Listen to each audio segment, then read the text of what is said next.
La Cour constitutionnelle a jugé recevable vendredi 20 janvier 2023 le projet de loi fixant les procédures du référendum en République centrafricaine. Elle donne l'autorisation au chef de l'État de promulguer cette loi qui donne lieu à l'organisation du référendum. Bonjour à tous, bonjour à toutes. Bonjour Mamadou Diouf, vous allez bien? Bonjour Michel. Est-ce qu'on peut dire que c'est le boulevard pour le président Faustin Archange Touadéra? Ça lui ressemble grandement puisque ce qu'on appelle coup d'État constitutionnel, c'est un coup d'État constitutionnel en téléchargement puisque tout le monde connaît la chanson. On organise un référendum, on revient sur la Constitution, on remet les compteurs à zéro. Malheureusement, la jurisprudence est là dans le mauvais sens, sauf s'ils introduisent ce qu'on appelle une disposition transitoire. En faisant cette révision constitutionnelle, disposition qui précise que les 2 mandats précédents sont comptés. Alors que généralement, dans aucun de ces pays, cela n'a été fait. Et sans cette disposition, mais on se dit qu'on est dans une nouvelle constitution. Et dans cette nouvelle constitution, il a fait combien de mandats? 0 mandat, puisque les 2 autres mandats vont être tout simplement multipliés par le compteur 0. Il va pouvoir faire encore 2 mandats si la limitation des mandats reste. Parce que si on enlève la limitation, on ne parlera plus de mandat. Alors, c'est un gros coup pour le président de la République, puisqu'on sait bien que Mme Danielle Darlan, par exemple, a été déposée pour cette affaire. Mais tout à fait. Cette dame avait eu cette lumière au moment où le président lui-même prêtait serment. En prêtant serment, le président lui-même avait dit que ces 2 mandats, il n'y avait rien à faire. La dame même avait répondu en lui disant que ce que vous avez dit va être mentionné au niveau du greffe. Mais voilà la parole de nos chefs d'État. Combien de nos chefs d'État ont dit c'est terminé, il n'y aura plus de 2 mandats, on a fait tout ce qu'il faut. Mais après, les gens se sont dédits. C'est ce qu'il est en train de faire. Maintenant, cette dame a voulu jouer son rôle. Elle a simplement voulu jouer son rôle en disant au président, voilà ce que vous-même vous avez dit, voilà ce que la loi dit. Dans ce que la loi dit, dans ce que le président lui-même avait dit, il n'y avait pas d'espace pour un mandat pour le président Archange Touadéra. Mais il a voulu forcer, la dame a refusé, mais on a fait comme d'habitude. On l'a viré. Il ne faut pas appeler les choses autrement. On l'a viré pour qu'elle cède la place parce qu'effectivement, il a besoin d'un boulevard pour passer et la femme était un véritable obstacle à son passage. On a mis une autre personne à la place. En mettant l'autre personne à la place, tout le monde savait que l'autre personne, en acceptant de s'asseoir, avait presque accepté de laisser passer. Et voilà qu'effectivement, on ouvre la voie à une révision constitutionnelle qui est utilisée comme instrument pour ouvrir la voie à un mandat supplémentaire au moins pour le président actuel. Et pour la Cour, cette démarche est conforme à la Constitution? Oui, mais bien sûr, dans toutes nos constitutions, il est prévu qu'on puisse revenir sur les éléments constitutionnels. Mais dans beaucoup de nos constitutions également, il y a des éléments qui ont été verrouillés. Ce n'est pas moi qui le dis. Ce sont ces mêmes constitutionnalistes qui le disent. Et souvent, cette question des mandats de 5 ans, souvent on a verrouillé. 2 mandats, pas plus, souvent on a verrouillé. Mais comment on peut revenir sur la Constitution, revenir sur ce qui a été verrouillé? En ce moment, la Constitution sert à quoi finalement? Verrouillé sert à quoi finalement? La Constitution des États-Unis date de quelle année? Qu'est-ce qu'on a verrouillé, qu'est-ce qu'on a déverrouillé là-bas? Parce qu'il ne faut pas qu'on se moque des gens. Quand on fait des lois, quand on met en place une Constitution, il y a l'esprit de la loi. Et dans tous nos pays, depuis la fin des années 88, l'esprit de la loi, c'est la limitation du mandat, quel que soit le président de la République, quels que soient ses résultats, quelles que soient ses capacités. Maintenant, en jouant sur les mots, en jouant sur les virgules, en jouant sur la jurisprudence, on n'est plus dans du droit. On est dans de la politique politicienne pour permettre à quelqu'un de pouvoir continuer à rester au pouvoir. C'est aussi simple que ça. Maintenant, pour le faire, il faut le légaliser. C'est tout. C'est pourquoi on parle de coup d'État constitutionnel, où on fait usage également de la Constitution pour faire accepter ces coups d'État. Et d'ailleurs, même les coups d'État militaires sont devenus constitutionnels parce que les militaires aussi, quand ils finissent de faire leur coup d'État, vont prêter serment maintenant comme s'ils ont été élus dans des élections. Mais on est en train, excusez-moi l'expression, de foutre tout en l'air en Afrique. Il faut fonctionner sur la base de principes. Et quand il y a des principes, on ne tient pas compte des personnes. Mais quand on se met à tenir compte des personnes, il n'y aura jamais de principe. Parce qu'à chaque fois qu'une personne va venir, quand elle va vouloir rester au pouvoir, elle va tailler la Constitution sur sa propre personne, ou bien pour empêcher quelqu'un d'être candidat, on va tailler la Constitution de sorte à ce que celui qui peut le gagner aux élections ne soit pas candidat. On est dans quoi? Dans une république, dans une démocratie. Dans ces conditions-là, il faut le dire clairement, on n'est ni dans une république, ni dans une démocratie. Alors, ce feu vert de la Cour arrive en un moment difficile politiquement pour le pays.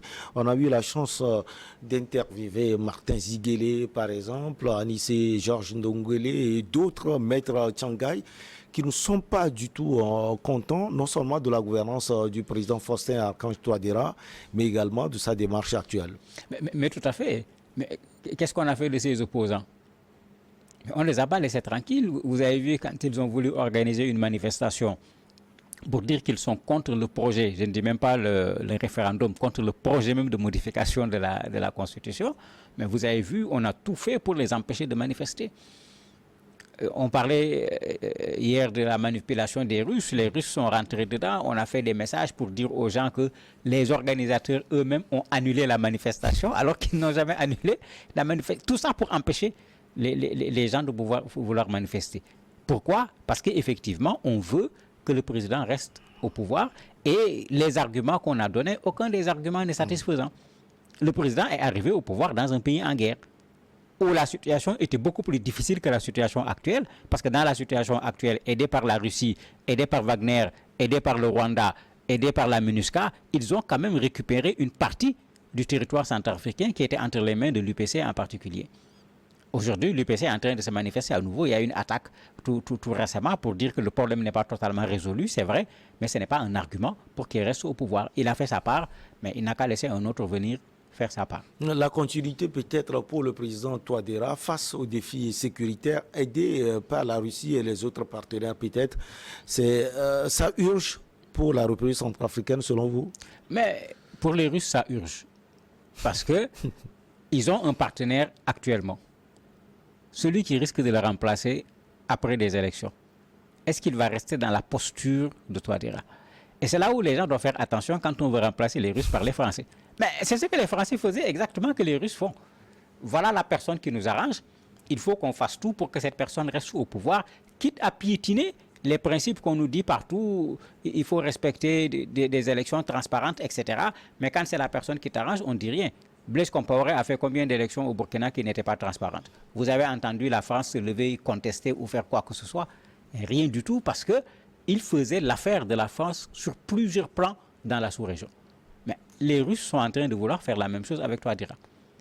Ils l'ont capturé, pour utiliser l'expression du président Macron, mais vous croyez qu'ils vont laisser partir celui-là sans être sûrs de pouvoir capturer celui qui va venir après? Très certainement pas. Donc les Russes feront tout pour que lui, il reste au pouvoir et ils vont l'accompagner dans tous les sens pour qu'il reste au pouvoir. Alors, les impacts de cette décision de la Cour, sans doute sur la vie politique de ce pays? Le risque, c'est qu'est-ce que l'opposition va faire? Est-ce qu'ils vont regarder la situation du pays qui n'est pas encore véritablement stabilisée pour dire c'est pas le moment? Ou bien est-ce qu'ils vont ruer dans les brancards pour dire mais attendez, on ne l'acceptera pas et qu'on se retrouve maintenant à côté de la question sécuritaire qui n'est pas totalement résolue, avec une crise qui va être une crise politique, qui peut se traduire par des violences au moment des élections, ce qui a déjà été vu au niveau de la Centrafrique, ou bien quoi, ils vont boycotter, ils ne vont pas boycotter. Ça crée un autre problème dans un problème qui est là, qui n'est pas encore résolu, parce que la République centrafricaine n'a pas encore retrouvé la totalité de son espace territorial, et l'UPC n'a pas été vaincu. Parce qu'il faut le rappeler, il n'y a pas véritablement eu de combat. Ces gens se sont plutôt retirés. Ils sont revenir. Où? Qu'est-ce qu'ils font? Qu'est-ce qu'ils préparent? On ne sait pas. Est-ce qu'une crise politique ne va pas leur donner l'occasion de revenir dans le pays, voire même de s'allier avec l'opposition, comme ils l'ont fait avec l'ancien président Bouzizé, puisqu'on l'accuse d'être derrière cette union des groupes rebelles? Mais voyez qu'on remet la Centrafrique, non pas dans le chemin de la stabilité, mais dans le chemin de l'instabilité. Et on l'a vu dans combien de pays cette affaire de mandat s'est traduite par une instabilité, des morts, des exilés, des blessés, des dégâts matériels. Mais il faut qu'on arrête avec cette affaire. Alors, difficultés sécuritaires, mais également difficultés économiques, il faut le remarquer, avec la communauté internationale qui ne semble pas soutenir Bangui.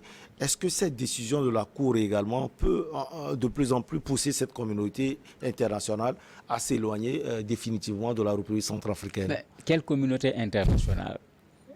Quand le président Ouattara a fait son 3e mandat, qui a condamné de façon ferme cela? Je n'ai pas vu. Mais ça pose un problème. On nous parle de cas de force majeure. Non, quel cas de force majeure?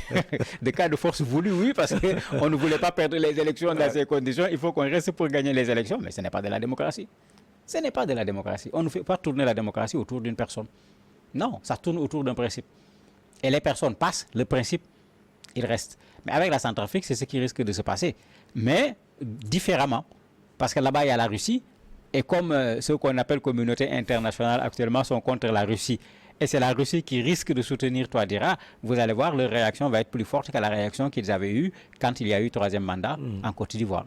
Le combat également, c'est au niveau de la rue. Hein. On voit plus l'opposition qui est mobilisée, sauf qu'à chaque moment, elle est empêchée par les jeunes du parti du président Touadéra. Oui, mais tout à fait, c'est surtout le problème. Alors que ces jeunes qui ne veulent pas que l'opposition manifeste, on les a vus manifester pour qu'il y ait une réforme.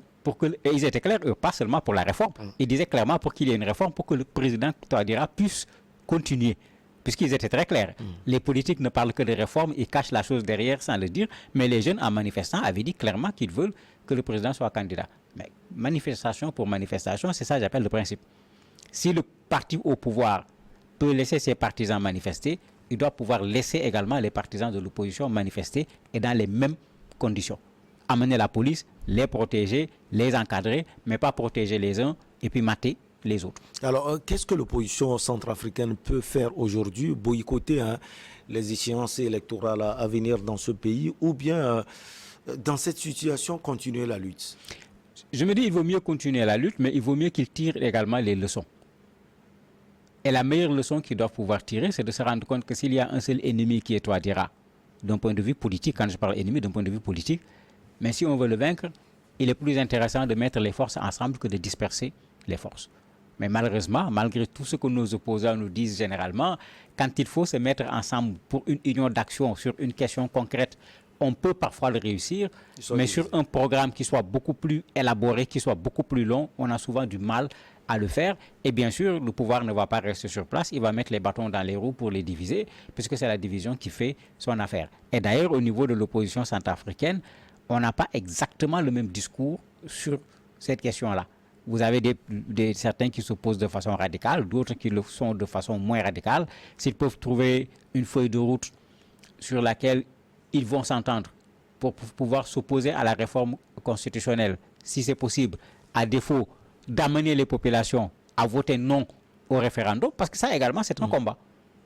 On peut amener les populations à voter non, ou bien dire aux populations n'allez pas voter comme ça s'est passé en Tunisie où on a eu difficilement 10% de votants, mais ils auront gagné. Ça ne dit rien aux dirigeants. Oui, mais, comme Kais Saïed en Tunisie par exemple. Oui, mais Kais Saïed, s'il devait respecter les principes dont il a lui-même parlé pendant plusieurs mois dans les médias au niveau de la Tunisie, avant de devenir président de la République, il devait démissionner parce qu'il a été désavoué par les Tunisiens. On n'a pas empêché aux Tunisiens d'aller voter.